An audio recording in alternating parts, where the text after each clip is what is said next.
The man who was stalked by his own shadow. Nathan had always considered himself an ordinary man.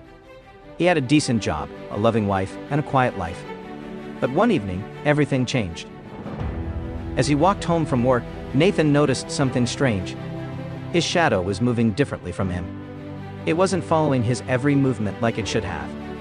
Instead, it seemed to be acting on its own, stretching and contorting in ways that defied logic. At first, Nathan thought it was just his imagination. But the next day, it happened again. And the day after that, his shadow would move independently, sometimes darting behind him, other times lingering in places where it shouldn't be. He tried to ignore it, but the shadow grew bolder. It began to follow him, always staying just out of sight, but always present. At night, when Nathan was in bed, he could feel it watching him, its shape shifting in the darkness. One evening, Nathan caught a glimpse of his shadow in the corner of his eye.